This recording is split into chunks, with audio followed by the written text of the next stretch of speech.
Daddy said that what happened that night must remain a secret, and that I mustn't tell anyone, but I. Nellie started to cry as she recalled the painful memory while talking. What do you mean? What happened? Actually, Dad was in my room. And then, Nellie revealed a truth that shocked me. I can't believe my husband would do such a thing. My husband still claims he sleeps in our daughter's room just to get some communication. To verify the testimony that my daughter bravely shared, I carefully removed my husband's pants late at night while making sure he didn't wake up. It's just as Nellie said. Then an unbelievable truth was discovered. My name is Ruby.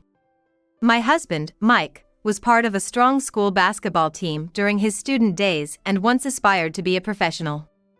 Although he never realized his dream of becoming a professional, he still continues to play basketball as a hobby. Mike can be somewhat self-centered, often prioritizing his own interests over the family. We have one daughter, Nellie, and even as I struggled with my first experience of parenting, Mike would nonchalantly go out to play basketball as if parenting had nothing to do with him. Hey, you became a father, you know? Don't just prioritize your hobbies. Don't you think about doing some parenting? Huh? Childcare is your responsibility, isn't it? What's the point of being a stay-at-home mom? I'm working and stressed all week, let me have my freedom on the weekends. Indeed, I am a stay-at-home mom, but it was Mike who initially wanted me to quit my job and focus on the home. Yet, he has the nerve to berate me for not working and talking back to him, which is just cruel. However, even when I objected, Mike wouldn't change his mind, and instead, his outings only increased. Reluctantly, as Nellie grew old enough to go out, I began to attend Mike's basketball games with her. It's nice to see a wife and kid coming to watch the games, seems like a happy family. Oh, well, yeah. Perhaps not entirely displeased by his friends' comments, Mike was in a good mood when we showed up. Although he remained self-centered at home, deep down, despite some dissatisfaction with Mike, I put up with it thinking if it helped our family get along better. Thanks to this, our family maintained a seemingly peaceful day-to-day existence on the surface. Daddy, Daddy. One holiday, unusually at home, Mike was approached by Nellie, who had just started walking. Unsteadily, she accidentally stepped on Mike's foot. Though it was just the weight of a 1-year-old. Yet, Mike exploded in rage over his foot being stepped on. Are you kidding me? What if you injured my foot? Startled by being yelled at by her father, and not understanding why, Nellie began to cry in confusion. Hey! Don't yell like that just because a child stepped on your foot. Damn, it's your fault for not watching her properly, letting her walk around aimlessly like that.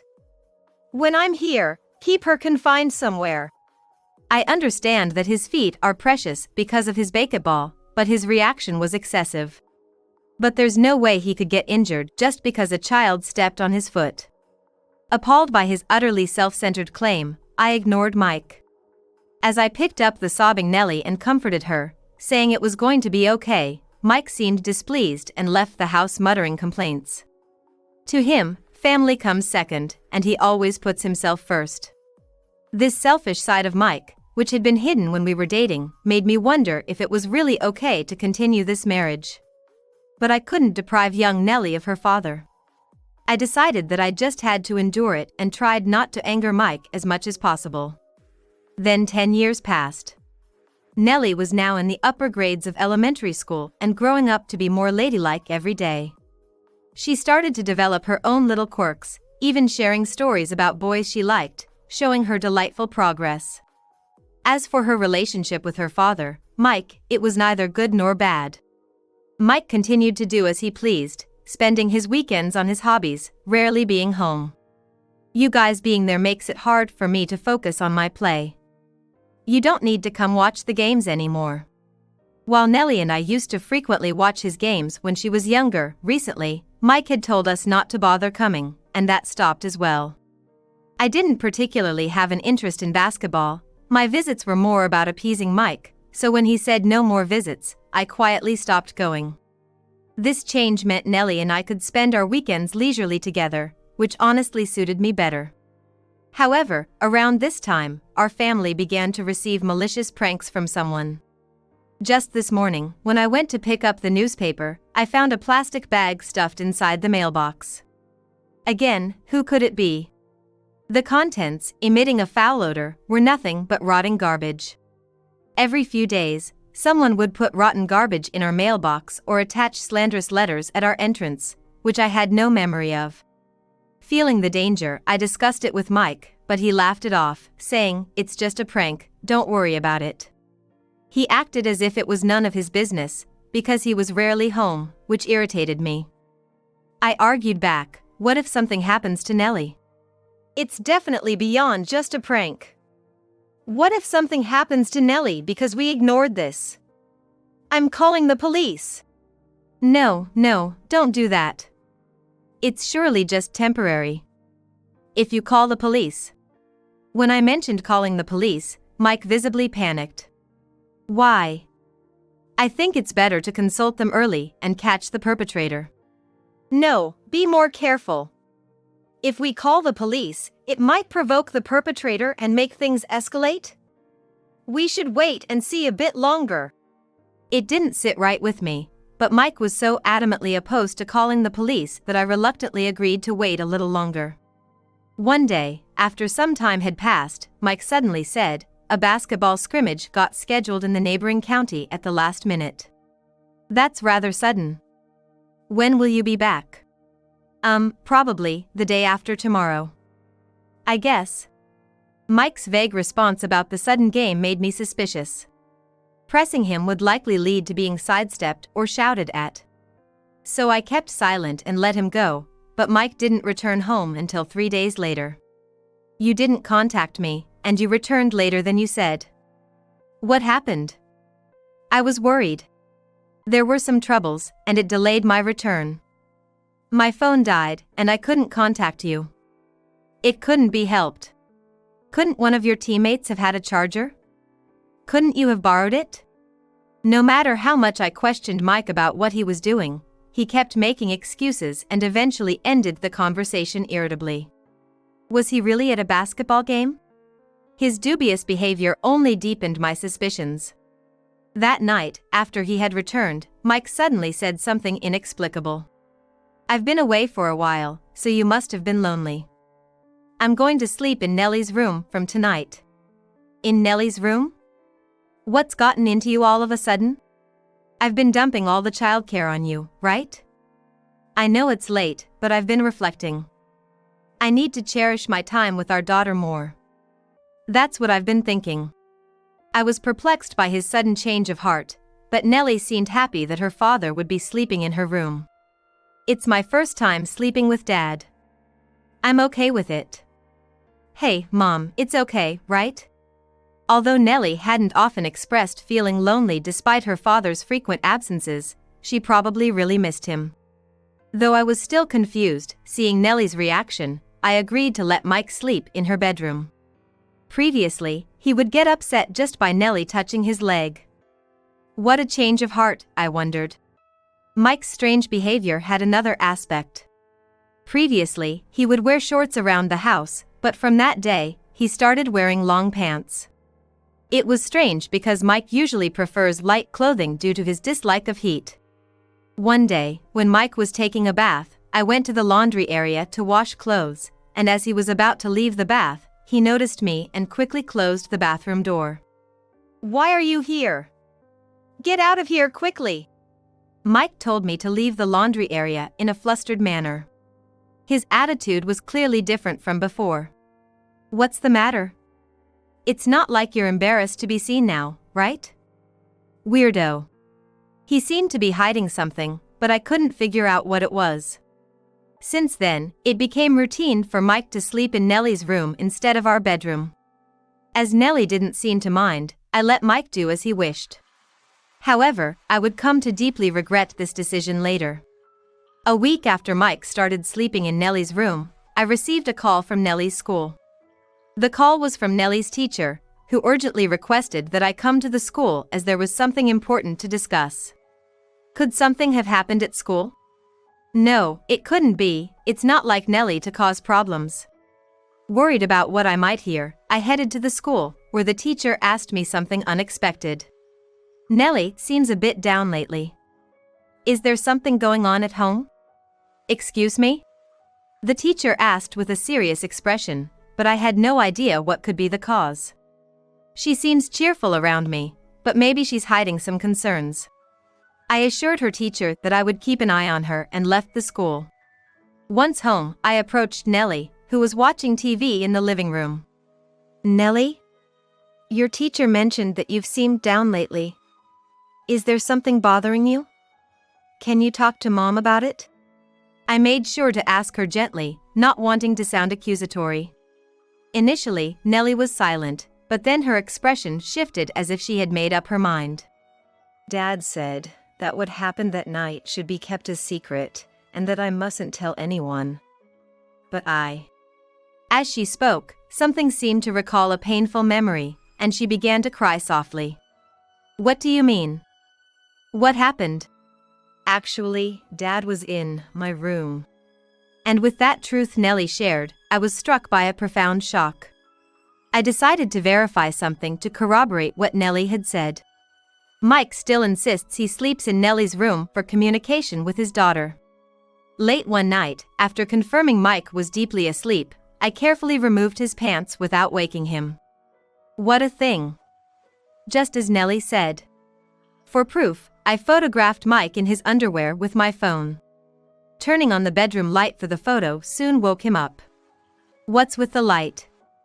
"Hey, what are you doing?" "What am I doing? That should be my line. What is this supposed to mean? Explain it to me." Pointing at Mike's legs, I exclaimed.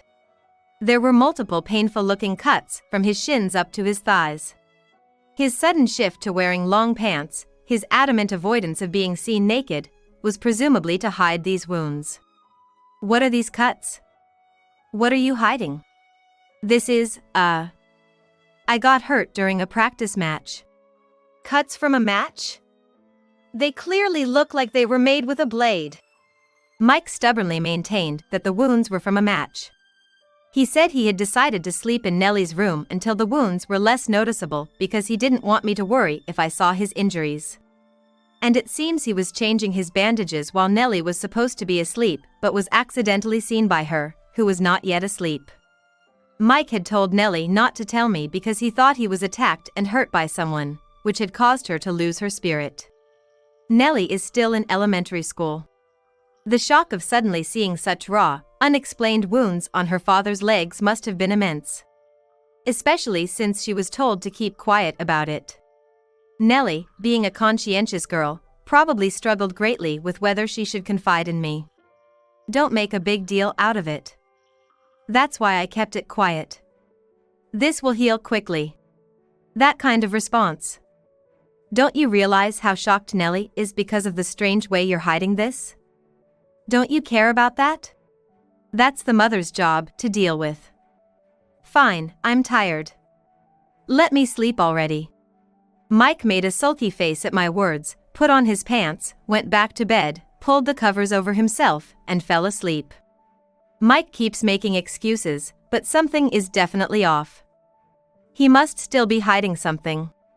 Though the discussion ended, I was far from convinced by my husband's strained excuses, so I decided to secretly meet with Mike's teammate to hear the real story. What I discovered was unbelievable. According to the teammate, they hadn't had a practice match in the neighboring county recently, and moreover, Mike had been increasingly skipping basketball practices for a year. My husband, who had been frequently saying he was going out for matches. It turned out that it was all a lie. What does this mean? Where has Mike been going then? The mystery only deepened. Confronting him would likely not lead to a confession. However, I couldn't just let Mike go unchecked, so I decided to hire a private investigator to look into his affairs. The investigation revealed that for the past year, Mike had been having an affair. Mike lied about going to basketball practices and was frequently meeting secretly with Tally. Of course, you were hiding things from me. I confronted him with the investigative report and photos from the detective, showing Mike walking arm in arm with Tally, his affair partner, through the streets. What? How did you get this? Your strange behavior even affected Nellie. That's why I hired a detective. I can't believe you were having an affair. Shocked by the irrefutable evidence of his affair, Mike eventually admitted to his relationship with Tally. According to Mike, Tally was also the one repeatedly harassing our home. On the day he lied about having a practice match in the neighboring county, he was actually at a hotel with Tally. He confessed that during their last encounter, Tally attacked him multiple times with a survival knife, threatening, "If you don't leave your wife, I'll make sure you can't play in the matches." Those numerous cuts were apparently her retaliation for his unwillingness to divorce me. I'm a victim too. I never thought she would do something like this. It was just supposed to be a fling, but she got serious. Mike said this begrudgingly. But ultimately, it was Mike's fault for starting an affair with a single woman despite having a family. Yet, he didn't seem to think he was at fault at all. Tally, who had attacked Mike, had since fled. Given that the weapon was a survival knife, it could have been life-threatening. Luckily, the injuries weren't severe, but if I found out about the wounds, it would reveal his affair. Thinking this, Mike was forced to stay in a hotel until his injuries healed to some extent. Even after returning home, to avoid me seeing his legs, he decided to sleep in Nellie's room. He intended to keep his wounds a secret from Nellie too, but she accidentally saw them, and he reluctantly told her to keep quiet about it. But that had hurt my daughter's heart. If everything's out in the open now, it can't be helped. I've broken up with Tally, so don't worry about it anymore. I'll be coming home properly from now on. Mike said this trying to appease me, but I could never forgive him. Fearful of his affair being exposed, Mike hadn't reported Tally's actions to the police. That meant Tally was still at large, potentially planning to strike at Mike again. Perhaps next time, she might direct her vengeance towards me or Nellie. With that thought, I could no longer stay in this house.